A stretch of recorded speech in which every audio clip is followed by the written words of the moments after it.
Alger, 1er décembre 1981, 11h30. À tous les véhicules, on ralentit avant de continuer à petite allure sur toute la portion. Les deux présidents vont saluer la foule et les télévisions doivent pouvoir faire des images. Attention au possible embardé des motards algériens. On ne peut pas gâcher le spectacle. Terminé. Morel pour Ricard, je répète, Morel pour Ricard. Je vous reçois, colonel. Nous nous apprêtons à quitter le convoi présidentiel pour prendre la direction du ministère de la Défense algérien. À vous. Entendu.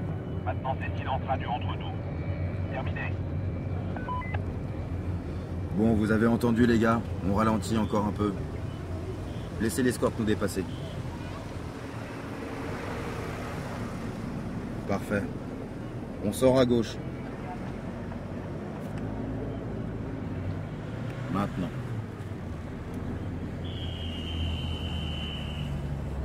Mon colonel, il y a une jeep de l'armée algérienne qui nous suit. C'est normal. On arrive sur l'avenue France Fanon. Soyez parés à toute éventualité.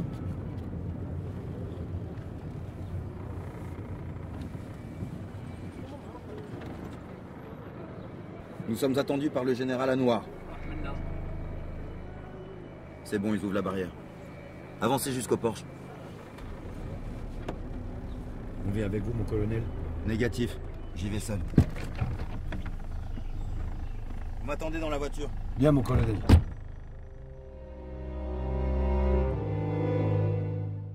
Paris, salon privé du restaurant La Serre, 20h30. Messieurs, Pétrus 1971. Je te laisse goûter le vin, André.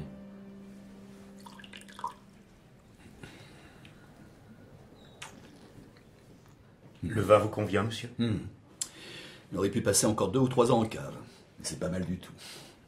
Je vous sers, monsieur? Non, pas pour moi, merci. Comment ça? Tu prends des médocs? Est-ce qu'il y a une fiche à mon nom chez vous? Qu'est-ce que tu crois? La DST a des fiches sur tout le monde, même sur le président. Dans ce cas-là, elle doit être incomplète, je ne bois jamais d'alcool. Eh bien, je boirai seul.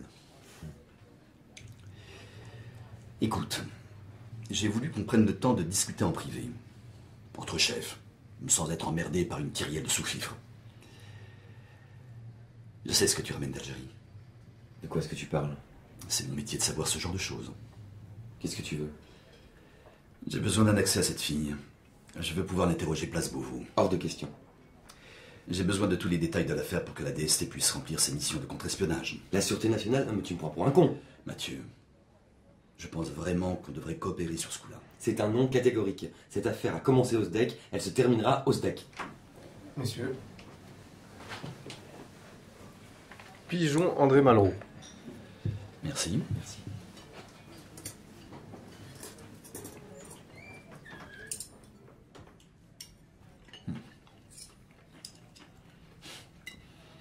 Je me doutais que tu ferais ta mauvaise tête.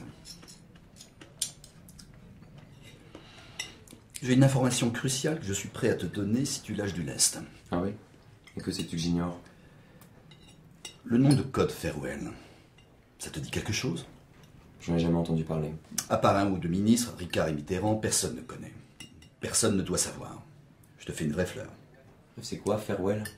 C'est qui? Un officier du renseignement soviétique à qui on a rendu un gros service il y a longtemps quand il était en poste à Paris. Rien de bien nouveau. Laisse-moi continuer. Le type est retourné à Moscou. Il a grimpé dans la hiérarchie du KGB. On a repris doucement contact avec lui. Il y a un honorable correspondant là-bas. De l'autre côté du rideau de fer? Mais c'est mon domaine, ça! Arrête tes conneries. Tu n'avais personne de fiable sur place. En tout cas, le type a commencé à nous faire passer des infos. Des infos vraiment solides. De quelle nature? Très diversifiées, très riches. Mais ce qui va t'intéresser, c'est qu'il nous a remis une liste des agents doubles soviétiques en France.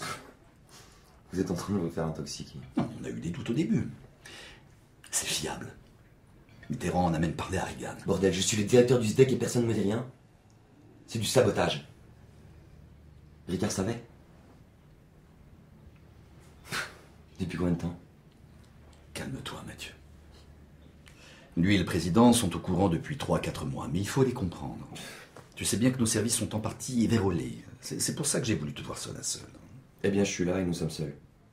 Je te donnerai les détails en temps voulu. Mais il faut que tu saches qu'Hector Créange ne figure pas sur la liste que Farewell nous a remise.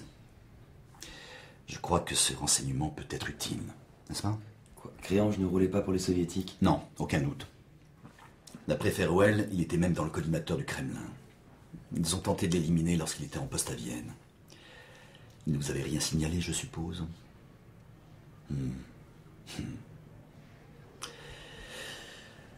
Maintenant, je voudrais voir la fille. Et moi, je veux une confirmation écrite de tout ce que tu avances. Tu vas commencer par me remettre cette fameuse liste. C'est raisonnable. Mais tant que j'y suis, Mathieu, un dernier cadeau.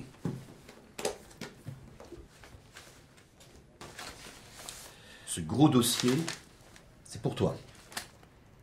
C'est quoi? Toujours Créange? C'est l'enquête de la Banque de France. Elle était sous embargo. Ricard ne voulait pas que ça circule, et contrairement à toi, je me fous de ce que Ricard raconte.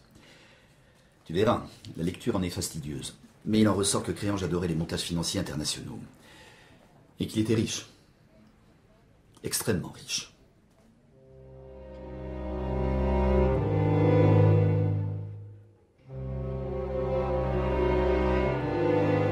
Quelque part au-dessus de la Méditerranée, 20h50. Je suis libre. En quelque sorte.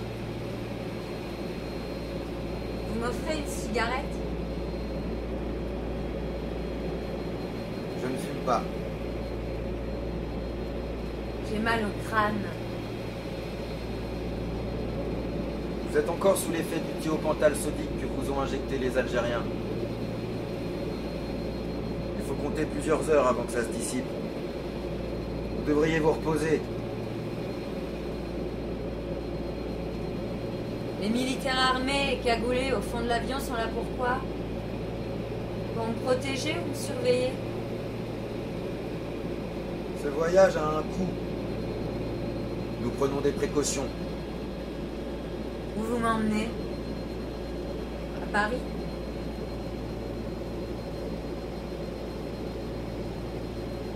Regardez-moi. Ça fait 3 mois que je crève de faim dans une cellule sans fenêtre. Vous êtes le premier responsable à qui je parle. Pourquoi vous me traitez comme une prisonnière? Je ne suis pas autorisé à discuter avec vous. Je suis un agent du SDEC. J'ai le droit de savoir ce qui se passe. Dormez. Vous allez avoir besoin de force.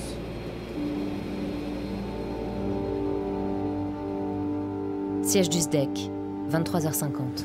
Melville de la DST m'a donné le dossier de la Banque de France. Après le décès de Créange, les banques suisses où il avait des comptes cachés ont levé leurs secrets. Eh bien, les sommes versées par le SDEC à Orloff allaient directement sur ses comptes. Comment ça? C'était pas de l'intox. Les renseignements fournis étaient de qualité. Mais j'arrive toujours pas à saisir d'où ils provenaient. On parle de secrets technologiques ultra protégés par l'URSS. Les soviétiques ont même tenté de le liquider à plusieurs reprises. Créange n'était pas en train de passer à l'Est. Mais alors, pour qui travaillait-il? Pour le plus offrant. L'argent transitait par la Suisse via des prête-noms et des sociétés écrans, mais provenait du monde entier. Fonds américains, israéliens, britanniques et même soviétiques. C'est trop gros pour qu'il n'y ait pas une agence de renseignement derrière tout ça.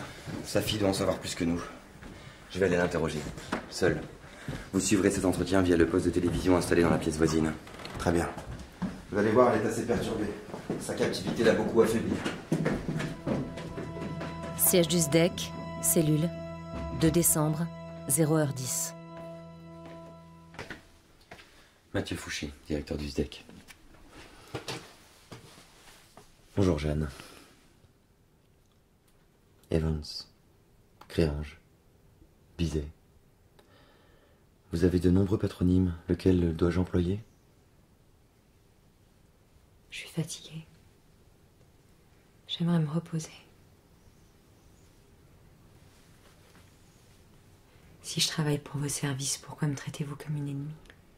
Qu'est-ce qui vous fait croire que vous travaillez pour nous? C'est un test? Répondez simplement. Racontez-moi votre recrutement. Mon père m'a parlé pour la première fois du SDEC pendant mes études au MIT. Et quel âge aviez-vous? 19 ans. J'étais en première année. Et que vous a-t-il dit exactement à l'époque? Qu'il travaillait pour les renseignements extérieurs français. Et? Est-il vraiment nécessaire que je revienne en détail sur mon recrutement là, maintenant? J'aimerais vraiment pouvoir dormir un peu. Répondez aux questions. Il m'avait expliqué l'ambition du SDEC d'étendre son réseau dans les milieux universitaires. Pouvoir infiltrer un établissement de recherche aussi prestigieux que le MIT était une opportunité unique. Il m'a demandé si je pouvais l'aider. Et en quoi devait consister cette aide? Au début, très peu de choses. Je lui transmettais des listes de noms, les meilleurs éléments par exemple. Quand j'ai rejoint la section aéro-astro, il a commencé à m'en demander plus. J'écrivais des notes détaillées sur les méthodes d'enseignement, les nouveaux projets de recherche des labos. Et une fois chez Lockheed, vous avez continué? Oui et non. Mon recrutement chez Lockheed l'avait beaucoup enthousiasmé. Mais il considérait que mon poste était trop sensible pour que je continue à communiquer aussi directement. Je devais simplement le tenir au courant de l'avancée du projet Senior Trend. Jusqu'à ce qu'il vous recontacte en mai dernier. Oui. Il est venu me voir à Burbank. Et quelle raison vous a-t-il donné? Il m'a dit que Paris était convaincu que Reagan allait utiliser l'avion furtif pour mener une attaque surprise contre l'URSS. Il fallait agir vite.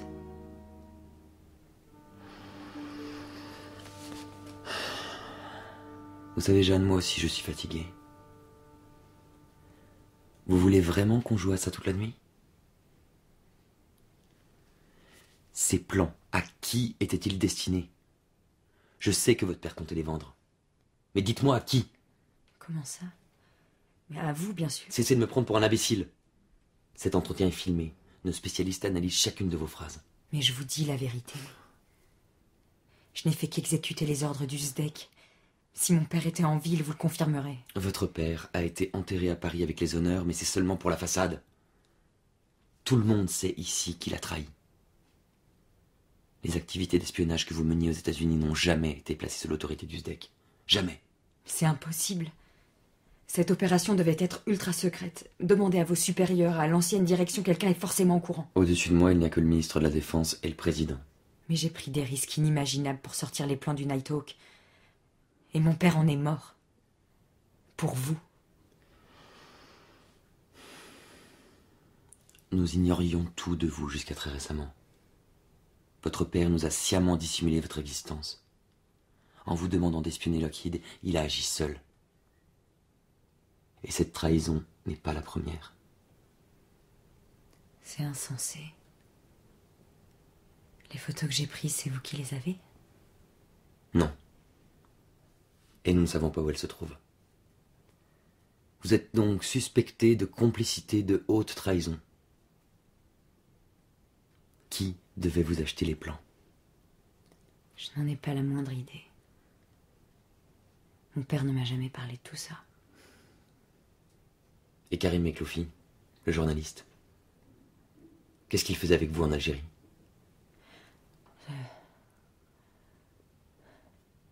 Il enquêtait sur mon père. Bon. Je vais vous laisser réfléchir un instant.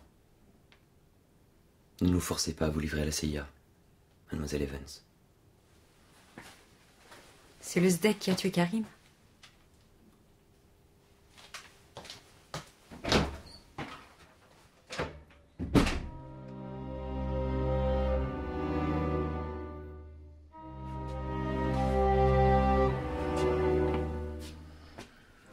Vous pensez qu'elle est sincère, Morel? Soit c'est une excellente comédienne avec un mauvais texte, soit son père s'est encore plus foutu d'elle que de nous. Qu'est-ce qui lui prend là? Coupez-moi le son. Elle craque. J'ai toujours présumé de sa complicité avec son père. À tort, visiblement. Bon, j'y retourne. Elle a l'air plus calme.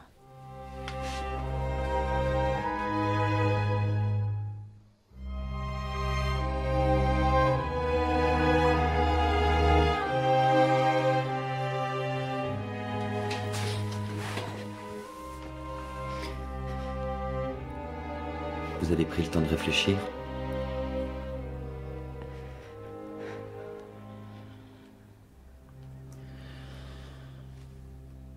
Sachez que nous ne sommes pour rien dans la mort de votre père. Il vous a manipulé.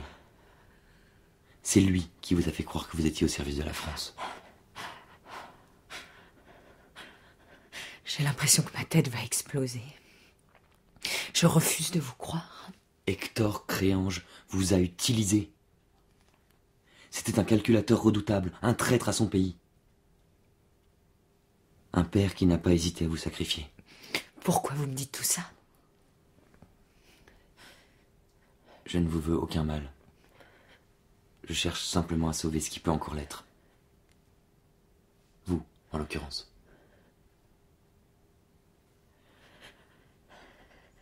Vous êtes seule, Jeanne. Et personne ne peut rien pour vous. Sauf moi. Qu'est-ce que vous attendez de moi? Je n'ai plus les plans du F-117. On se fout de ces plans. Désormais, c'est vous qui m'intéressez. Vous pouvez nous aider à construire l'avion furtif français. Si vous acceptez, vous serez transféré la semaine prochaine dans notre centre de recherche secret militarisé, sur le plateau d'Albion. Interdiction d'en sortir, vos fréquentations se limiteront à votre activité scientifique. Si vous nous donnez satisfaction, nous pourrons améliorer votre ordinaire. Et qui sait peut-être vous sortir de là-bas d'ici quelque temps. Je suis une citoyenne française. Vous ne pouvez pas m'enterrer vivante comme ça. Je demande à être jugée. Je peux prouver mon innocence. Nous pouvons toujours vous extrader aux États-Unis si vous voulez un procès en bonne et due forme. En vous gardant en secret, nous vous évitons une mort certaine. Estimez-vous heureuse.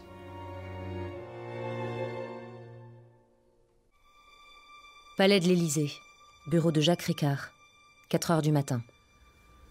Mathieu, le président de la République m'a chargé de vous transmettre ses félicitations.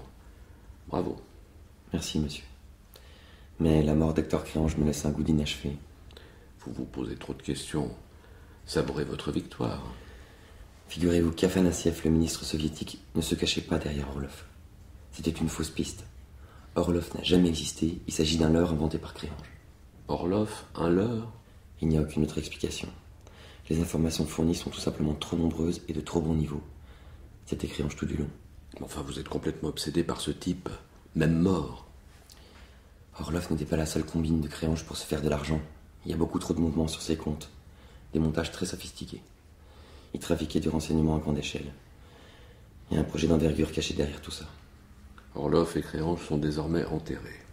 Nous trouverons d'autres moyens de nous procurer des renseignements technologiques. Mais Créange était en contact avec des acheteurs. Pour vendre les plans du Nighthawk, il devait forcément s'appuyer sur un système en place depuis longtemps. Vous savez comme moi que c'est plus difficile que d'écouler de la drogue ou des œuvres d'art. Au nez et à la barbe des grands services de contre-espionnage, vous délirez, mon vieux. Considérez les faits. Créange a réussi à se jouer de nous et de la CIA. Il ne pouvait pas agir seul. Le président ne souhaite pas que nous allions plus avant. Il faut creuser. Ce qui se cache derrière Orlov a une importance capitale. Le dossier Orlov est classé très secret défense, avec un accès restreint au seul exécutif. Vous ne pouvez plus y accéder. Ordre direct du président. Mais enfin, cette décision est incompréhensible. Mathieu, il faut savoir s'arrêter. Certaines batailles ne méritent pas qu'on sacrifie tout pour elles. La recherche de la victoire totale est illusoire et dangereuse.